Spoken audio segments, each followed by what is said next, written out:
नमस्कार किसान भाइयों। मैं विवेक राय। कृषि ज्ञान के फेसबुक लाइव में आपका बहुत बहुत स्वागत है।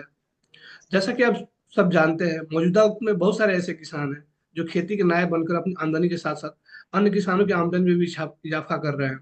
उन्हीं किसानों में से एक उत्तर प्रदेश के प्रयाग जिले के से रहने वाले रवि प्रकाश मौर्य जी भी है, जो कि ब्लैक पोटैटो की खेती करके शानदार मुनाफा कमा रहे हैं, और इनसे काफी किसान भी जुड़े हैं जो वो भी अच्छा मुनाफा कमा रहे हैं। तो आज की चर्चा में उनसे हम जानने की कोशिश करेंगे कि ब्लैक पोटैटो की खेती से कभी पत्रकार रहे, खेती में आए, उससे अपनी आमदनी में उन्होंने इजाफा कैसे किया, अन्य किसानों की जिंदगी में उन्होंने बदलाव कैसे लाया, और ये जो खेती है किसानों के लिए क्यों लाभकारी है, इस इसको किसान जो है मंडीकरण कैसे कर सकते हैं, इसमें प्रति एकड़ लागत लगभग कितनी आती है, किसानों को मुनाफा इसमें कितना हो जाता है, इन सब के बारे में विस्तार से सर से जानकारी जानेंगे हम। तो रवि प्रकाश जी, आपका बहुत बहुत स्वागत है। मैं चाहूंगा कि सबसे पहले अपना परिचय दें। शुक्रिया। आप सभी जितने लोग ग्रुप से जुड़े हैं उन सभी का धन्यवाद और सुबह का नमस्कार। मेरा नाम रवि प्रकाश मौर्य है और मैं उत्तर प्रदेश के प्रयागराज जिले से एक बहरिया ब्लॉक पड़ता है, उसी में एक गांव है मंसूरपुर, वहां से बिलोंग करता हूं। और मूलतः मैं पत्रकार था, नहीं हूँ, है ना। और अभी भी पत्रकारिता चलती रहती है। बस ये है कि किसी संस्थान से जुड़ करके नौकरी नहीं है, बाकी लिखना पढ़ना चलता रहता है। 2016 में हमारे पिताजी नहीं रहे और चूंकि घर में मैं इकलौता हूँ तो घर वापस लौटना हुआ। और इसके पहले पत्रकारिता के अपने करियर में सतना मध्य प्रदेश में फीचर संपादक के तौर पे काम करने का मौका मिला था। वहाँ हमने खेती बाड़ी का पन्ना लॉन्च कराया। तो वहाँ बहुत सारी सब जानकारियाँ थीं पहले से ही, और काफ़ी कुछ जानने सीखने का मौका भी मिला, किसानों से बातचीत करने का। सप्लीमेंट लॉन्च करते समय तमाम सारी सब रिसर्च भी की। तो 2016 में जब एक दुर्घटना में पिताजी नहीं रहे तो गांव लौटना हुआ, तो वो सब जानकारियां हमारे काम आई। और बस इसी तरह खेती किसानी का काम शुरू हो गया। जी। वैसे आपके यहाँ तो परंपरागत तरीके से खेती होती आ रही होगी और परंपरागत फसलों की खेती होती आ रही होगी। तो काले आलू की खेती करने का विचार आपके मन में कैसे आया? देखिए, जब गांव लौटना हुआ तो मैंने यहाँ देखा कि बहुत सारे लोग जो खेती कर रहे हैं, कुछ लोग अच्छी भी खेती कर रहे हैं, ऐसा नहीं है। परंपरागत खेती के तौर पे जो लोग जुड़े हुए हैं, हमारे जो रोजमर्रा के जीवन की सब्जियां हैं, जिन लोगों ने उसको अच्छे तरीके से किया है, अच्छा खासा मुनाफा कमा भी रहे हैं।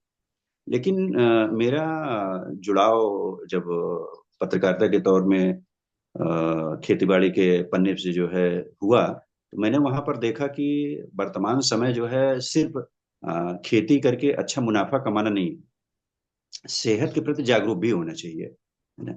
और आजकल की जो बीमारियां हैं, और फिर एक दौर हमने देखा कोरोना का जो है, इससे पहले तमाम सारे लोग जो हैं, देखिए उससे जो है पीड़ित हुए। फिर उसमें ये चर्चा चली कि नहीं, ये जो कीटनाशक है, पेस्टिसाइड है, और इस तरह के जो प्रिजर्वेटिव हम लोग इस्तेमाल करते हैं अपने दिनचर्या में, रोज खान पान की चीजों में, ये सब कहीं ना कहीं कारण है हमारे शरीर को जो है नुकसान पहुंचाने में। तमाम बीमारियों का घर भी बनता है, इम्यून सिस्टम हमारा कमजोर होता है। तो उसी समय ही ये चीज मेरे दिमाग में थी कि अगर कभी मुझे मौका मिलेगा तो हमें ऐसी फसलों को जो है क्या कहते हैं, उगाने पे काम करना है, या लोगों तक उसकी जानकारी पहुंचानी है जो उनके लिए, उनकी सेहत के लिए फायदेमंद हो और उनका भविष्य सुरक्षित करे। तो इसी में ही थोड़ा सा एक्जोटिव वेजिटेबल्स में कुछ लोग जो काम कर रहे थे, इस पे जो है हमने स्टोरी की। और फिर जब ये 2016 में मुझे मौका मिला, तो सबसे पहले जो है ब्लैक राइस की उस समय चर्चा थी, यानी काले चावल की। और इसको लेकर के भी थोड़ा सा कुछ क्लियर कर दूं, अगर कुछ किसान जुड़े हुए हैं या आपको भी ये जानकारी मिल जाए। जैसे हमारे उत्तर प्रदेश में है, काला नमक चावल जो है बहुत प्रसिद्ध है, और एक ब्लैक राइस है। तो अभी बहुत सारे लोग जो है इस चीज को लेकर के कंफ्यूज रहते हैं। हमारे पास तमाम सारे सब सवाल आते हैं, कई लोग हैं कि अच्छा, मौर्य जी से पूछते हैं, उनको शायद से ज्यादा जानकारी नहीं। और इससे संबंधित जानकारी जो है वो दें कि सही है या गलत है। तो इसमें कभी कभी जो है सरकार की भी, इनके अधिकारियों का, सरकार में क्या कहें, मुख्यमंत्री जी को, लेकिन उनके अधिकारियों को किसानों से बातचीत करके कोई चीज पूरा क्लियर करके ही तभी कोई जो है मैसेज जो है लोगों तक भेजना चाहिए। दिक्कत ये हुई है कि काला नमक चावल और ब्लैक राइस चावल को एक ही जैसा वो कर दिया गया है।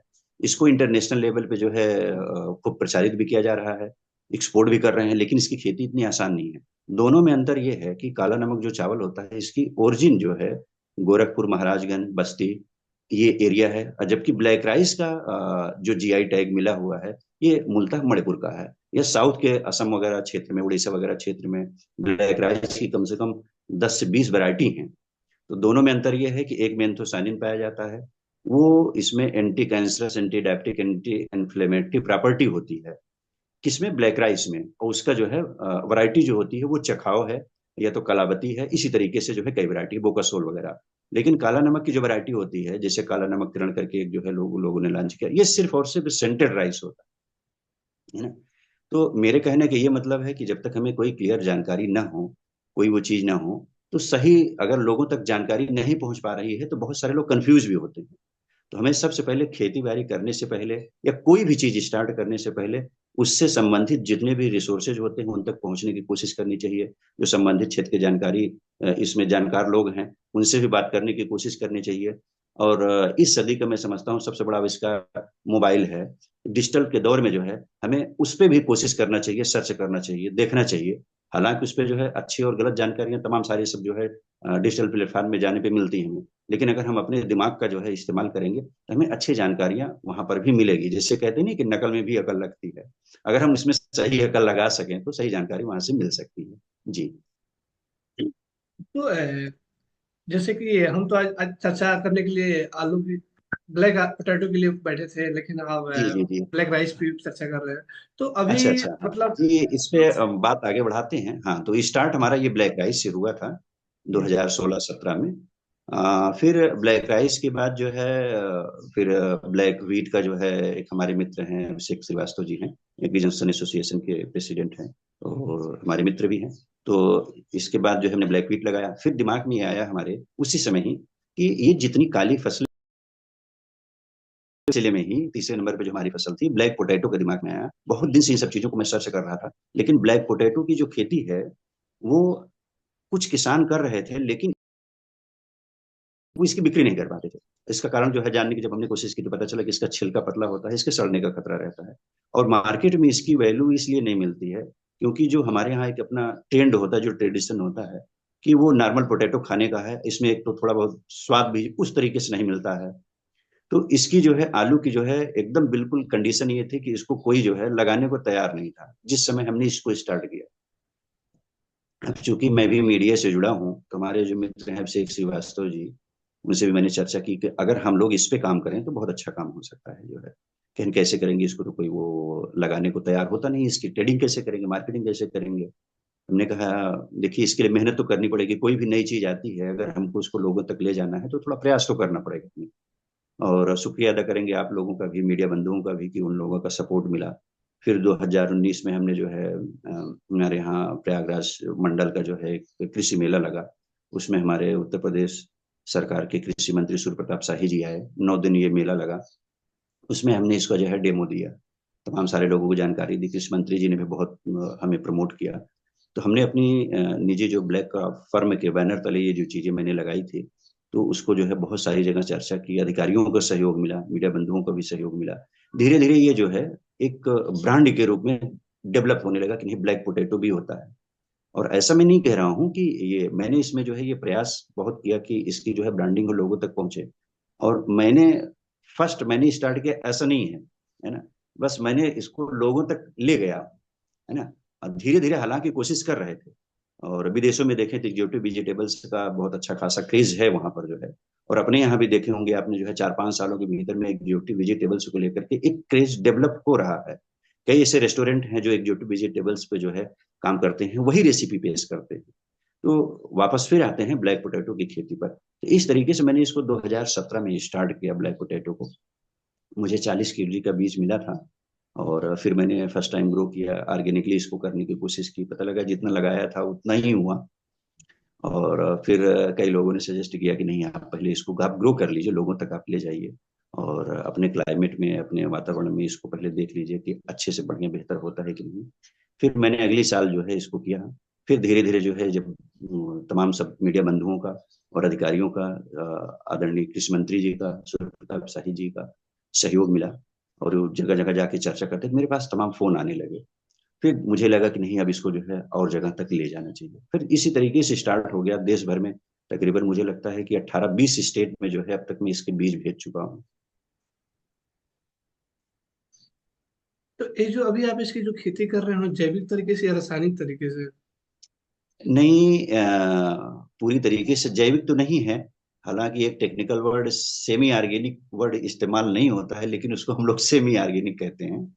सेमी ऑर्गेनिक मतलब ये है कि हम, प्रथम कोशिश हमारी ये होती है कि हम उसको जैविक तरीके से ही उगाएं, ऑर्गेनिक खाद ही हम इस्तेमाल करें, ऑर्गेनिक पेस्टिसाइड इंसेक्टिसाइड ही हम इस्तेमाल करें।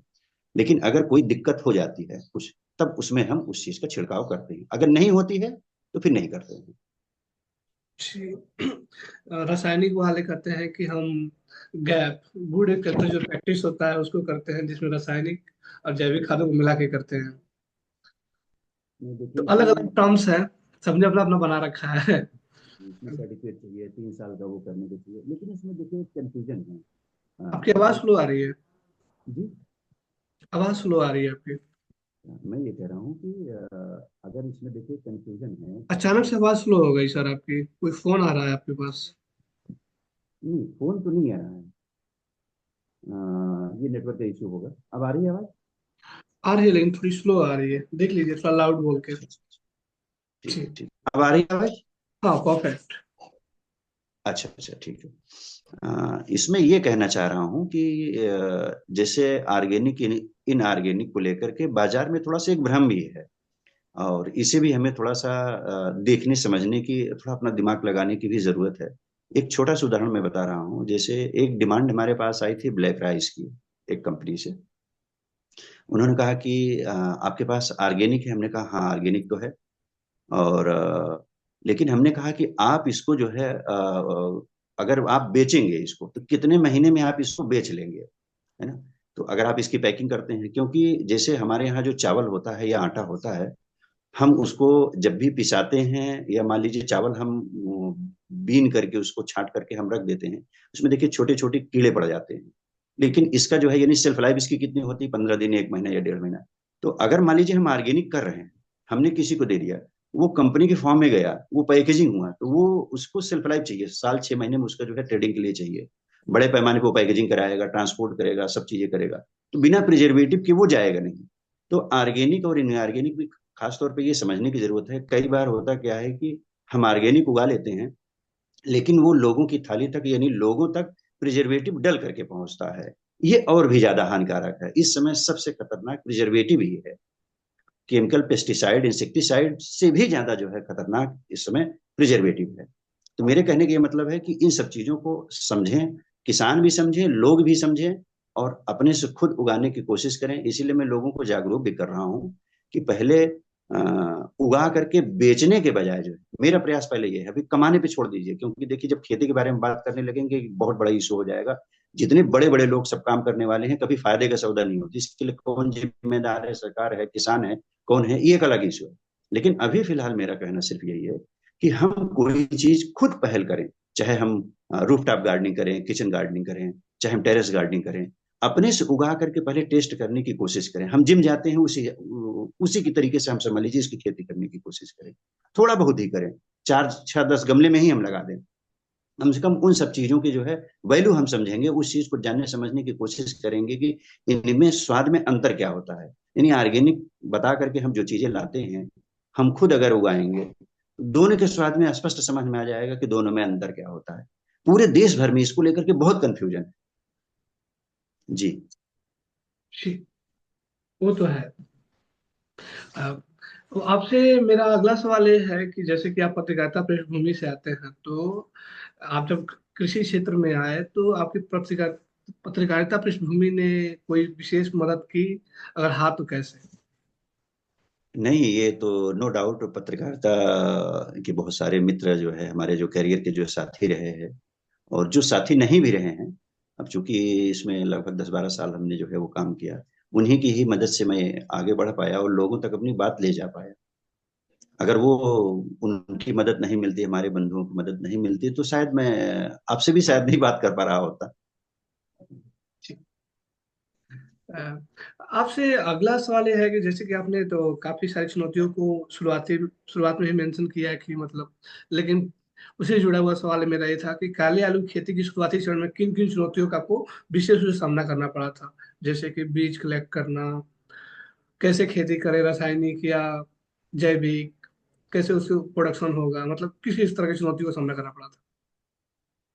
देखिए, चुनौतियां तो बहुत बड़ी नहीं थी, क्योंकि खेती किसानी के परिवार से तो मैं बिलोंग करता हूँ। और नौकरी में आने से पहले यही सब चीजें जो है, हमारा तो पेशा ही रहा, पिताजी नौकरी करते थे, लेकिन खेती बाड़ी तो जो है सब लोगों का जुड़ाव रहा है। तो कोई भी नई चीज हो या पुरानी चीज हो, लेकिन तरीका तो वही रहता है खेती का। तो सर्वप्रथम जब इसका बीज मैंने मंगाया था, तो एक शौक होता है ना, जैसे यूट्यूब पे देख करके और तमाम स्टोरियां देख करके, रील देख करके, पोस्ट देख करके, यार नहीं ऑर्गेनिक करना है। लेकिन जब वो करने की शुरुआत हुई, तब उसकी दिक्कतें समझ में आई कि नहीं, देखिए इतनी आसान नहीं होता है। पहले उसके लिए जमीन तैयार करनी होती है। मान लीजिए फिर उसके बाद कोई दिक्कत हो गई, बीमारियों को कुछ भी हो गई, तो हमारे पास वो साधन उपलब्ध नहीं होते हैं कि हम इनसे छुटकारा कैसे पाए, हम इसका उपाय कैसे करें। वो सब जानकारियां नहीं थी, इसीलिए मैं कह रहा था इसके पहले कि पूरी प्रॉपर जानकारी ले लें, फिर स्टार्ट करें। फिर वापस आते हैं कि ब्लैक पोटैटो की खेती जब मैंने स्टार्ट की थी, तो फर्स्ट ईयर ऑर्गेनिक करने के चक्कर में प्रोडक्शन नहीं हुआ। फिर धीरे धीरे साल 2 साल करने के बाद जो है मैंने देखा कि नहीं, अभी जो ट्रेडिशनल जो तरीका है वही हम अपना लेते हैं, पहले इस चीज को आगे बढ़ा लेते हैं, फिर ऑर्गेनिक पे आएंगे। हालांकि ऑर्गेनिक भी चीजें मैं करता हूँ। और इस बीच मैंने कई सारे मित्रों को जो है, जो मैंने बीज भेजा, उन्होंने ऑर्गेनिकली इसको ग्रो किया। और केमिकल जो पेस्टिसाइड से जो है, जो रसायन, जो फर्टिलाइजर जो इस्तेमाल करते हैं, उससे ज्यादा प्रोडक्शन लिया, उससे ज्यादा सेल्फ लाइफ भी है, उसकी क्वालिटी भी है। और अगर प्रोडक्शन की बात करें, तो हमारे एक मित्र हैं, आनंद बड़ भट्ट जी हैं, उत्तराखंड के हैं। उन्होंने 2 केजी आलू से, छोटा छोटा ट्यूबर था, और वहां पर पहाड़ों में जनवरी में आलू बोई जाती है, तो उससे उन्होंने 55 से 60 किलो का सबसे मैक्सिमम प्रोडक्शन लिया था, वो भी बिल्कुल जैविक तरीके से, वर्मी कंपोस्ट खाद का इस्तेमाल करके। अभी जबकि हम लोग जो केमिकल और इस तरीके की जो चीजें लोग पैदा करते हैं, उसका जो रेशियो लोगों ने बताया है कि 1 केजी पोटैटो में के ट्यूबर से जो है तकरीबन 10 से 15 केजी तक इसका प्रोडक्शन मिलता है। अभी आप कितना ले पाते हैं? जी। अभी आप कितना ले पाते हैं? देखिए, हमारा तो लगभग यही, अब चूंकि हमारे यहाँ की मिट्टी थोड़ी सी कम अच्छी है, क्लाइन है ना, ऊसर है, और पानी लगने की समस्या है, तो हमारे यहाँ लगभग जो है 12 से 14 केजी के आसपास 1 केजी में हो जाता है हमारे यहाँ। ठीक। तो जी। अभी आपके पास इसका टोटल रकबा कितना है? देखिए, मेरे पास खेती का रकबा तो बहुत छोटा सा है, सिर्फ 1 एकड़ में मैं खेती करता हूँ, उसी में तमाम तरह की जो है फसलें उगाता हूँ। और लेकिन ये है कि जब हमने अपने यहाँ उगाया और इसका जो है ट्रेंड देखा, बाहर की मार्केटिंग का जो है इशू देखा, और हमारा एक एफपीओ भी है, उसमें बोर्ड ऑफ डायरेक्टर में भी मैं हूँ, गंगा पार फार्मर प्रोड्यूसर कंपनी लिमिटेड, जिसमें तमाम सारे किसान हैं। और उससे बाहर भी बहुत सारे किसान हमसे जुड़े हुए हैं।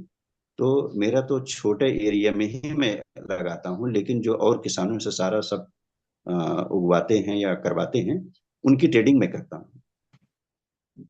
तो अभी आपके एफपीओ से लगभग कितने किसान जुड़े हैं? एफपीओ से तकरीबन 500 के आसपास जो है किसान जुड़े हुए हैं। और सारे किसान आपके आसपास के हैं? हाँ हाँ, एफपीओ एक्चुअली इसका फार्मूला ये होता है, हमारे ब्लॉक के ही सारे सब किसान हैं। ठीक। तो ये सारे किसान क्या क्या उगाते हैं आम आमतौर पे? अभी देखिए, जो ब्लैक क्रॉप मैं चीजें लेकर के चल रहा हूँ, अभी अपने एफपीओ के फार्मर से जो है इसको नहीं उगाता हूँ। हमारे साथ में जो थोड़ा सा जुनूनी लोग हैं, जो अच्छा बेहतर नया करने के इच्छुक लोग हैं, अभी उन्हीं फार्मर को मैंने शामिल किया है। लेकिन आगे योजना ये है कि जैसे जैसे इन सब चीजों का जो है ट्रेंड और बढ़ता जाएगा, डिमांड बढ़ती जाएगी, उसके बाद मैं एफपीओ के लोगों को शामिल करूंगा उसमें। ठीक। अगर हम बात करें कि जो परंपरागत तरीके से जो खेती जो की जाती है, जो लाल आलू है, जो सफेद आलू जो आता है, तो उस उसकी उनकी खेती और ब्लैक पोटैटो की खेती में क्या अंतर है? देखिए, चाहे ब्लैक पोटैटो हो, रेड पोटैटो हो या नॉर्मल पोटैटो हो, उनकी खेती में कोई अंतर नहीं है। हम्म। खेती उसी तरीके से ही होती है। हाँ, उनके न्यूट्रिशन वैल्यू में अंतर हो सकता है, लेकिन खेती में कोई अंतर नहीं है। फर्टिलाइजर वही डलेगा उसमें, इंसेक्टिसाइड पेस्टिसाइड वही डलेगा। जो ऑर्गेनिक कर रहे हैं, वर्मी कंपोस्ट वही डलेगा, खाद वही डलेगी, बायो पेस्टिसाइड वही डलेगा, सारा सब कुछ, सारी मात्रा वही रहती है। और और प्रोडक्शन प्रोडक्शन के मामले में? प्रोडक्शन के मामले में जो ब्लैक पोटैटो का है, जैसे मैंने आपसे बताया कि 1 केजी में 10 से 15 केजी तक हो जाता है। कुछ ऐसी वैरायटी हैं आलू की, अदर वैरायटियां हैं जो और भी प्रोडक्शन देती हैं। लेकिन दोनों आलू में खास बात ये होती है कि जो ब्लैक पोटैटो होता है, उसके ट्यूबर थोड़ा सा लंबे होते हैं, बड़े बड़े होते हैं। और बाकी दूसरी जो आलू होती है, उसके कंद छोटे भी हो सकते हैं, उसमें छोटे दाने अधिक बनते हैं, बड़ों की संख्या जो है कम रहती है। लेकिन इसमें 8-10 दाने बनेंगे, तो उसमें से लगभग सभी के जो है विकास हो जाता है बहुत अच्छी तरीके से।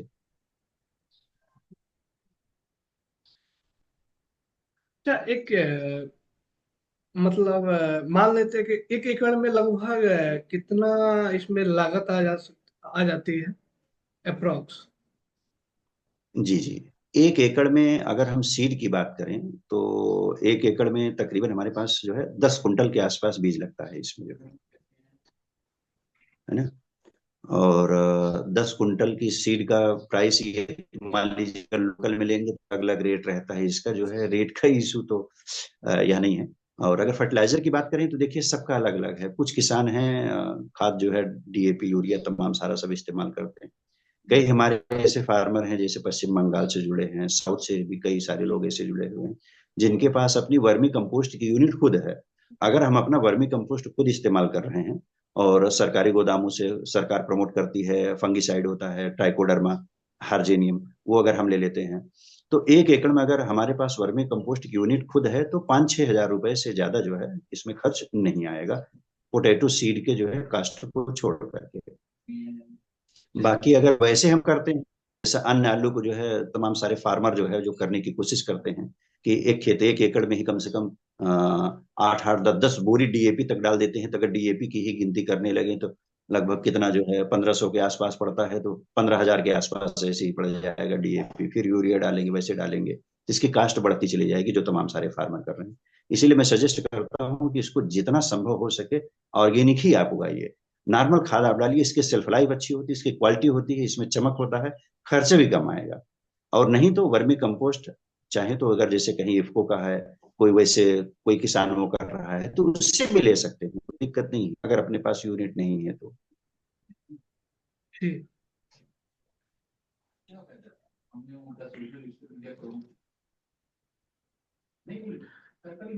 अच्छा, इसमें जो सिंचाई की जो आपने पद्धति अपना रखी है, वो परंपरागत ही है या फिर जो ड्रिप इरिगेशन आ गया है उसको अपना रखा है आपने? सिंचाई की व्यवस्था, हाँ, नहीं नहीं नहीं, सिंचाई की व्यवस्था अभी फिलहाल जो है हमारे यहाँ जो परंपरागत तरीका होता है पाइप के जरिए और सबमर्सिबल के जरिए, उसी से ही होता है। ड्रिप इरिगेशन की कोई व्यवस्था नहीं है।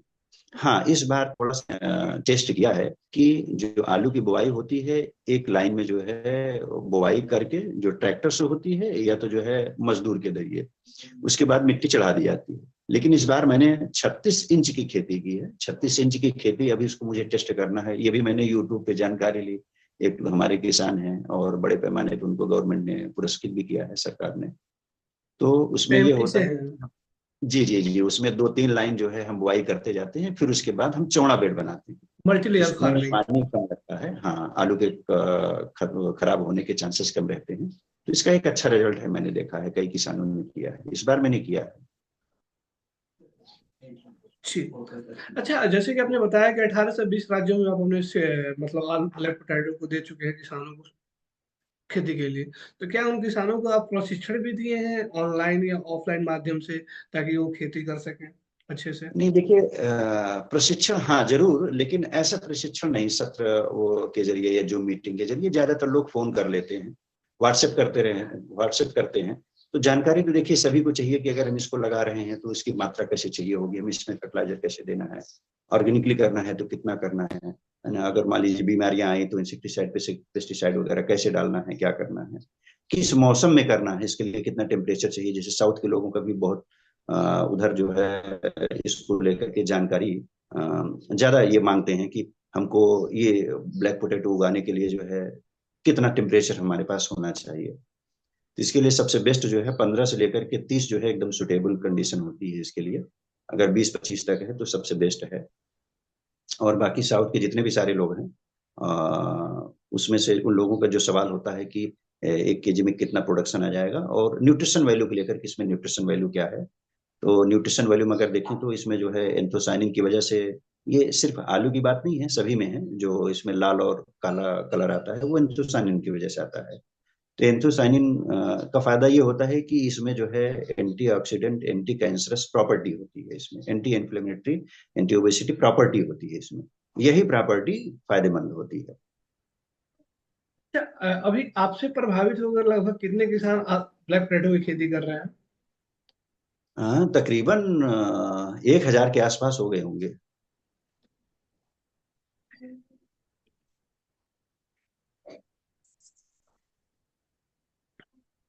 अच्छा, एक अगला सवाल आपसे ये था कि जैसे कि आप काले आलू की खेती कर रहे हैं, तो इसकी खेती से आपके आर्थिक आर्थिक स्थिति में कैसा बदलाव आया है? जो आपसे जुड़े हुए जो अन्य किसान हैं उनके जीवन में कैसा बदलाव आया है? देखिए, अब इस सवाल का जवाब तो बहुत सारे लोग जितने मीडिया कर्मी लोग हैं ये सवाल जरूर पूछते हैं, और थोड़ा सा एक कंफ्यूजन भी होता है कि हमने जो है अभी जो खेती का एक चाहे यूट्यूब की बात हो या कोई स्टोरी की बात हो, तो सब लोगों के सवाल यही रहते हैं कि इससे आय का बहुत नहीं हुई। लेकिन यह है कि एक मैसेज, एक संदेश बहुत सारे लोगों तक ले जाने में जो है मैं कामयाब हुआ, और लोगों में मैंने बदलाव लाने की जो एक कोशिश की थी। हमारे यहाँ जो लोग सुनने को भी तैयार नहीं होते थे, वो लोग कम से कम ये चीज करने को तैयार हुए। और इस समय जो है बहुत सारे ऐसे लोग भी हैं जो नौकरी से रिटायर हुए हैं, उन्होंने इसको एक पैशन के रूप में लिया। बहुत सारे ऐसे लोग भी जुड़े हुए हैं जो नौकरी करते रहे लेकिन उन्होंने कभी खेती बाड़ी की तरफ ध्यान नहीं दिया था। उन्होंने नौकरी से समय निकाल करके जो है ये चीजें करना शुरू किया, और उसके बाद इन सब चीजों को चख रहे हैं। बहुत सारे लोग हमारे घर आते हैं तो उनको मेरी इसका, हमारी वाइफ जो है शिक्षिका है, सरकारी शिक्षिका है, लेकिन इसमें मेरा बहुत सहयोग करती है। तो घर आते हैं ये सब देखने के लिए, और उनको मैं रेसिपी चेक कराता हूँ। उनसे मेरा पहला यही आग्रह रहता है कि पहले इन सब चीजों को करके देखिए। तो अभी इसको मैंने प्रॉफिट के नजरिए से नहीं देखा था, लेकिन अब जो है मैंने ब्लैक क्रॉप नाम से एक फर्म बना ली है। अब इसको मैं चाहता हूँ कि लोगों तक कैसे मैं पहुंचा सकता हूँ, और इसके प्रोडक्ट कैसे, क्योंकि देखिए हम जो भी चीज उगाते हैं अगर वो लोगों की थाली तक नहीं पहुंच पाया तब उसमें बहुत बड़ी दिक्कतें हैं। और अभी तक जितने भी फार्मर हैं चाहे पीओ हों, उगाने के बाद उनको सबसे बड़ी समस्या बेचने की होती है। और बेचने वाला अगर मान लीजिए बेचने वाला बेच दिया, लेकिन खरीदार हमको कैसे मिलेगा। खरीदार कोई खरीदेगा तभी जब उसका वो उत्पाद बना पाएगा। अभी जितने भी ब्लैक्स रिलेटेड है, जैसे ब्लैक राइस का है, अभी इसके उत्पाद मार्केट में बहुत ना के बराबर है। साउथ की तरफ है, 2-3 रेसिपी मिलती है इसके लिए, लेकिन अभी बाजार में ये चीजें नहीं है। और इसी हिसाब से ब्लैक व्हीट का है, काले गेहूं का भी है, काले आलू का भी है, अभी इसकी रेसिपी नहीं है। तो बहुत जल्द हम इसकी रेसिपी जो है ब्लैक पोटैटो की भी लेकर के आएंगे प्रोडक्ट फार्म में। लेकिन हमारी पहली कोशिश यही होगी कि हम जो है नो प्रिजर्वेटिव के रूप में इन सब चीजों को, प्रोडक्टों को हम लॉन्च करें। तो जैसे काले आलू में मतलब ब्लैक में देख लिया जाए तो आपका आलू हो गया, अदरक हो गया, आपका गेहूं हो गया, और टमाटर भी आता है, और जी जी। राइस तो होता ही है। तो क्या मतलब अभी आप तीन इन्हीं तीनों का कर रहे हैं? Black rice, black wheat, black potato, या फिर इसमें आप देखिए ब्लैक, ब्लैक जिंजर हाँ भी? ब्लैक क्रॉप्स में, जी जी, मैं इसमें ऐड कर दे रहा हूँ। ब्लैक क्रॉप्स में बहुत सी चीजें शामिल हैं। अभी कुछ चीजों को जो है हमने कवर किया है, कुछ चीजें भी रह गई हैं, आगे वो भी चीजें करेंगे। लेकिन अभी मेरा फोकस सिर्फ ब्लैक क्रॉप से ही रिलेटेड जो है फसलों पे करने का हुआ है, सिर्फ ब्लैक क्रॉप्स पे जो है। और उसकी जो है रेसिपी लोगों तक पहुंचानी है, उसका एक मिशन चलाना है कि लोग हेल्थ के प्रति जागरूक हों। अभी एक वेबसाइट भी हम लॉन्च कर रहे हैं, द बेटर फार्मिंग .com जो है, ताकि लोगों को सही मैसेज दे सके हम जो है। तो ब्लैक क्रॉप्स में अगर हम देखें तो पहले ब्लैक राइस आ गया, फिर ब्लैक व्हीट हो गया, ब्लैक पोटैटो है जो बड़े पैमाने पे है, पूरे देश भर में सबसे ज्यादा डिमांड इसी की ही रहती है, ब्लैक पोटैटो की ही रहती है। हमारे पास एक और भी है, जैसे ब्लैक टर्मरिक, ब्लैक जिंजर आपने बताया। तो ब्लैक टर्मरिक को हम इस्तेमाल करते हैं करक्यूमिन के लिए, जिसमें परसेंटेज इसका बहुत अच्छा होता है। इसमें जो है नॉर्मल टर्मरिक में जो है 2.5 से लेकर के 6% तक होता है, इसमें जो है 13 से 14% होता है करक्यूमिन। और जैसे हमारे पास ब्लैक टोमेटो के अलावा एक वो है नाइजेला सीस्ट, जिसको हमारे यहाँ देसी भाषा में मंगरेल बोलते होंगे, आप जानते होंगे। तो उसको जो है कलौंजी बोलते हैं टेक्निकल भाषा में। जब भी हम गूगल में सर्च करेंगे तो कलौंजी आएगा। तो कलौंजी का जो है उसकी हम फार्मिंग करते हैं, धीरे धीरे लोगों को जागरूक भी कर रहे हैं। इसकी भी शुरुआत ऐसे ही हुई थी कि मुझे खुद पथरी हो गई थी, दोनों साइड किडनी में हो गया था। तो किसी ने सजेस्ट किया, एक मुस्लिम बंधु ने, कि आप कलौंजी का तेल जो है सुबह गुनगुने पानी से पीजिए। तो हमने कहा कि ये ठीक है, मैं ले आता हूँ। मुझे फायदा हुआ, फिर हमने कहा नहीं, मुझे मुझे इसकी खेती करनी है। इस तरीके से 2018-19 में इसकी भी खेती की स्टार्ट कर दिया। और इस समय जो है सबसे भारी डिमांड में इसका कलौंजी का आयल रहता है हमारे पास। ब्लैक क्रॉप्स में एक चीज ये भी है। एक ब्लैक गार्लिक होता है, ब्लैक गार्लिक पे भी हम काम कर रहे हैं अभी। ब्लैक गार्लिक नेचुरली ग्रो नहीं होता है, ये रोस्ट करके बनाया बनाया जाता है। और इसी तरीके से ब्लैक ग्रेप पे भी काम कर रहे हैं कि ब्लैक ग्रेप की भी खेती को हम प्रमोट करेंगे, इसके रेजिन वगैरह बनाने के, इसके प्रोडक्ट कैसे क्या हो सकते हैं। तो कुल मिला के कहने का यही है कि मुझे जो काम मैंने उठाया है या मैं जो सोच रहा हूँ, सिर्फ और सिर्फ ब्लैक क्रॉप्स पे ही काम कर रहा हूँ। तो एक समय अंतराल पे अन्य जो किसान हैं जो आपके फार्म पे आते भी हैं, मतलब देखने के लिए कि मतलब लाइव डेमो, जीवन प्रदर्शनी की आपने कैसे उगा रखा है, उसके बाद से प्रभावित होकर खेती करते हैं, या फिर आप बोल देते हैं तो आपकी बातों से प्रभावित होकर ही वो खेती करना इसकी शुरू कर रहे हैं? नहीं, बहुत अच्छा सवाल है जो है आपका। और देखिए, आते भी हैं, बहुत सारे लोग आते भी हैं, कई लोग फोन भी करते हैं कि मुझे आना है इलाहाबाद, जब मैं आऊंगा तो आप मुझे अब बताइएगा। कई सारे ऐसे भी लोग हैं कि गाड़ी चला करके 200, 250, 300 किलोमीटर दूर से जो है यहाँ पर चले आते हैं। तो यहाँ देखते हैं। और सबसे बड़ी बात, जैसा मैंने इसके पहले जिक्र किया था, मेरी वाइफ है, अगर समय रहता है, उनकी छुट्टी रहती है, तो उनकी रेसिपी भी हम चेक कराते हैं। और इसके लिए जो है लोगों को जागरूक करने के लिए, एक डिस्कशन के लिए हमने एक ग्रुप बना रखा हुआ है, व्हाट्सएप ग्रुप है हमारा, गंगा पार किसान क्लब। तो इसमें बहुत सारे लोग अलग अलग स्टेट से भी जुड़े हुए हैं, हमारे यहाँ के भी जुड़े हुए हैं, रिप्यूटेड पर्सन भी हैं, नौकरी पेशा भी लोग हैं, किसान भी हैं। तो इसमें तमाम तरह की जो है हम स्टोरियां पोस्ट करते रहते हैं, अच्छी चीजें, कैसे खेती करें, कैसे ऑर्गेनिक करें।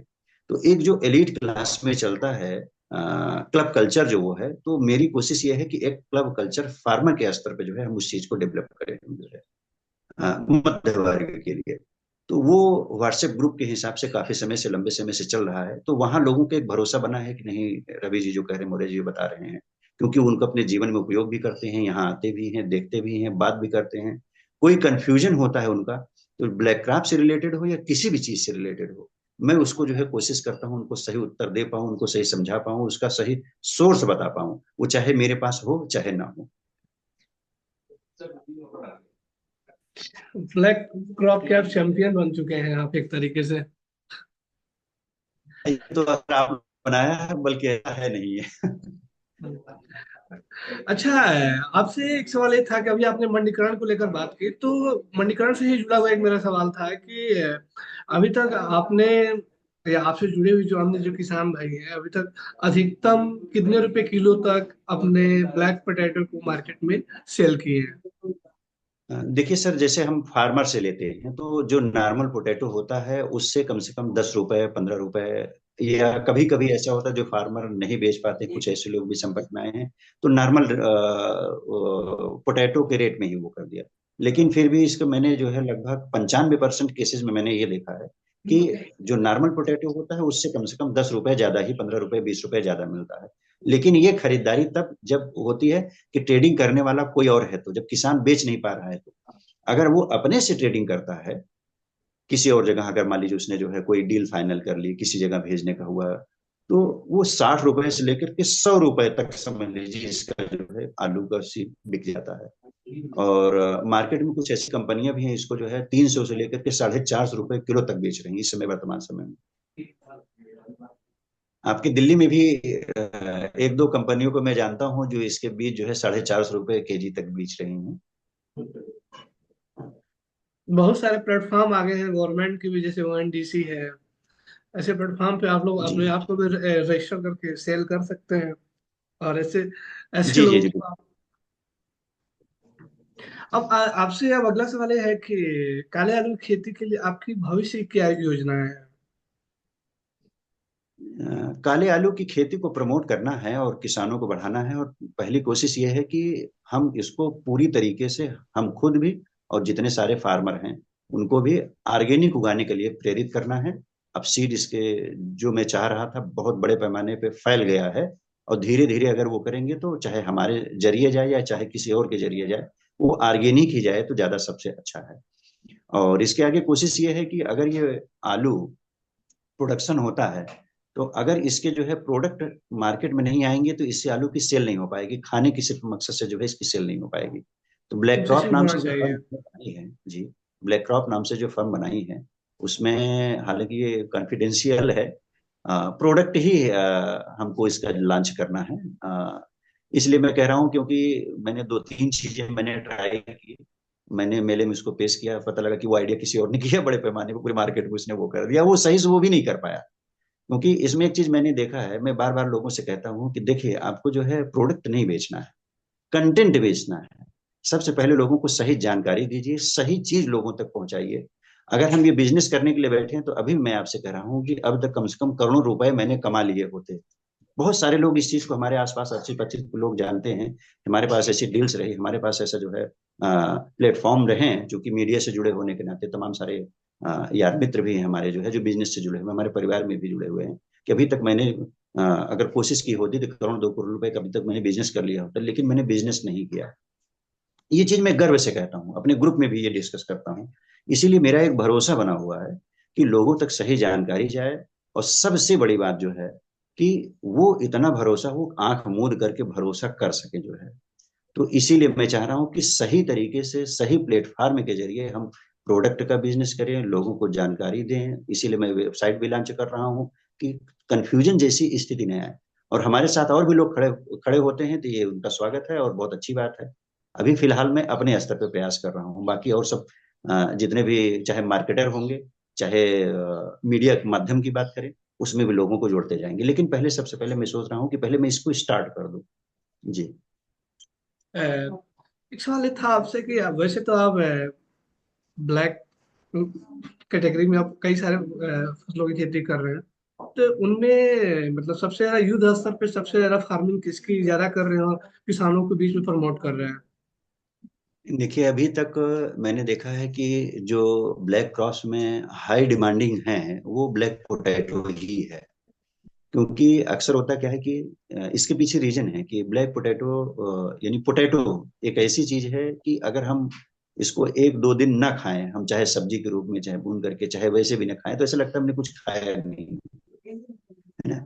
और इस समय जो है पूरे देश भर में देखें तो अपने यहाँ की हर तीसरा चौथा व्यक्ति कोई ना कोई डायबिटिक मिलता है। तो उसका हम्म। पहले यही होता है कि वो चावल नहीं खाएगा चलेगा, उसमें कोई दिक्कत नहीं, वो रोटी खा लेगा, मिलेट से खा लेगा, लेकिन उसकी वो इच्छा रह जाती है ब्लैक पोटैटो की, तो वो नहीं खाई है जो है। तो डायबिटिक पेशेंट वगैरह इसको बहुत पसंद कर रहे हैं, और वैसे भी लोग जो है इसको जो है कि इसका रिस्क हमारे पास कम रहे इस वजह से भी पसंद कर रहे हैं। लेकिन इन सब चीजों का अभी मैं कह रहा हूँ कि सही फायदा तब तक नहीं है जब तक ऑर्गेनिक नहीं उगाया जाएगा। और दूसरे नंबर पे जो है जो कलौंजी मैंने आपसे चर्चा की थी इसके पहले, तो ये दोनों जो है ब्लैक क्रॉप्स में सबसे ज्यादा जो है डिमांड में रहते हैं। ठीक। अब आपसे अगला सवाल ये है मेरा कि ऐसे लोग जो खेती शुरू करना चाहते हैं उनके लिए आप क्या मैसेज देना चाहेंगे कृषि के माध्यम से? देखिए जो खेती शुरू करना चाह रहे हैं उनके लिए मैं यही कहूंगा कि सबसे पहले छोटे पैमाने पे इन सब चीजों को करके देख लें, और बड़े पैमाने पे किसी भी तरह का बीज, वो चाहे ब्लैक पोटैटो का हो, आल क्रॉप्स का हो, चाहे मुझसे मंगाएं चाहे किसी और से भी मंगाएं, बड़े पैमाने पे किसी चीज का सीड ना मंगाएं। वो छोटे पैमाने पे मंगा करके कोई भी सीड हो, अपने उसको क्लाइमेट में अपने सॉइल में अपनी मिट्टी में जो है उसको उगा लें। वो जो सीड तैयार होगा वो A1 क्वालिटी का होगा वो। और सीड के लिए अगर संपर्क करना चाहते हैं तो अपने लोकल एरिया में भी वो चाहें तो जो है संपर्क कर सकते हैं, क्योंकि तमाम जगह पहुंच चुका है। और हमसे कई लोग फोन भी करते हैं कि भाई साहब ऐसा नहीं है कोई हमारे अपनी स्टेट में हो। और मैं निसंकोच, इसीलिए मैंने आपसे मार्केटिंग की बात की थी, मैं एकदम निसंकोच बता देता हूँ कि फलाने जी को मैंने दिया था, आप उनसे संपर्क कर लीजिए। मेरा, मैं भेजूं मैं पैसा कमाऊं ये मेरा मकसद नहीं है, मैं ये चाहता हूँ कि लोगों तक मैसेज जाए। अच्छा, आपसे अगर कोई सीट लेना चाहे तो कैसे ले सकता है? हमारे नंबर पे संपर्क कर सकता है। मेरा फोन नंबर है 9026253336। इस पे व्हाट्सएप भी कर सकते हैं, फोन भी कर सकते हैं। क्यूरी भेजेंगे तो उससे संबंधित मैं जानकारी भी दे दूंगा, और सीट की अवेलेबिलिटी रहेगी तो मैं बता भी दूंगा उनको। चूंकि आपका पत्रकारिता पृष्ठभूमि रहा है और प्राइवेट नौकरी से आप सीधे किसानी में गए हैं, तो आप उन युवाओं को क्या सलाह देंगे जो कृषि को अपना करियर के रूप में अपनाना चाहते हैं? देखिए, कृषि एक ऐसा क्षेत्र है, इसको ये सकते हैं कि आने वाला जो हमारा समय है यानी भविष्य का जो है, ये भविष्य का कैरियर है। तो अभी जैसे मैं ग्रुप में डिस्कस करता हूँ तो सब लोगों को कहता हूँ कि देखिए, हमारे पास जितनी भी आसपास जितनी भी चीजें हैं, चाहे वो खाने पीने की चीज हो, चाहे दवाइयों की चीज हो, है ना, किसी भी तरह की चीज हो, कहीं ना कहीं वो जमीन से ही उगती है, जमीन से ही आती है। इस तरीके से अगर हम देखने लगे तो हम 90% चीजों को जो है उसमें वो कर सकते हैं जो कहीं ना कहीं हमारे पास जमीन से ही आ रही है। तो अगर हम इसमें बिजनेस करते हैं, देश दुनिया में इतनी डिमांड है, तो इससे बढ़िया कैरियर कुछ हो ही नहीं सकता है। आने वाले युवाओं को बिल्कुल अपनाना चाहिए। और इसमें सिर्फ देखिए खेती बाड़ी का कैरियर नहीं है, जैसे हमारे साथ में है तमाम सारे बच्चे हैं। ये भी सवाल आता है, बिल्कुल आपने सही कहा कि कहते हैं कि अच्छा यार बीएससी एग्रीकल्चर करना चाहिए कि नहीं, एमएससी करना चाहिए कि नहीं, या नॉर्मल हमने बीएससी कर लिया है, या हमने मेडिकल की इंजीनियरिंग की हमने तैयारी कर ली। तो इंजीनियरिंग का भी एक विकल्प इसमें एग्रीकल्चर सेक्टर में खुला हुआ है। वो चाहे तो जेनेटिक इंजीनियरिंग में कर सकते हैं, प्लांट ब्रीडिंग में कर सकते हैं, फार्म मशीनरी का अरबों का कारोबार है, फार्म मशीनरी में चले जाएं वो चीजें कर सकते हैं। खेती बाड़ी में भी करना चाहे प्रोसेसिंग में चले जाएं, मेडिसिन की जो है दुनिया में चले जाएं, लखनऊ में सीमैप है। इसके अलावा भी तमाम सारी चीजें, औषधि फसलों की खेती कर सकते हैं। तो इसमें इतनी सारी, जैसे ब्रांचेज की हम बात करते हैं, तो इसमें इतने सारे अवसर हैं, इतने रिसर्च हैं, इतने सारे डायमेंशन हैं कि जिसमें चाहे उस क्षेत्र में काम कर सकते हैं। अ, रवि जी, निसंदेह आज की चर्चा हमारी काफी सारगर्भित रही है और हमारे सभी सवालों का जवाब आपने बहुत ही बेबाकी से दिया है। और इसी के साथ हम इस चर्चा को यही समाप्त कर रहे हैं। आशा करते हैं कि हमसे जुड़ के आपको भी अच्छा लगा होगा, और ये भी आशा करते हैं कि भविष्य में कृषि जाट साहब ऐसे ही जुड़े रहेंगे और कृषि संबंधी लाभकारी जानकारी हमारे किसान भाइयों तक पहुंचाते रहेंगे। तो जी जी इसी के जी, साथ जरूर। इसी के साथ मैं इस चर्चा को यही समाप्त कर रहा हूँ सर। कृषि जाट से जुड़ने के लिए आपका बहुत बहुत धन्यवाद सर। नमस्कार सर। हाँ, आपका भी बहुत बहुत धन्यवाद, नमस्कार।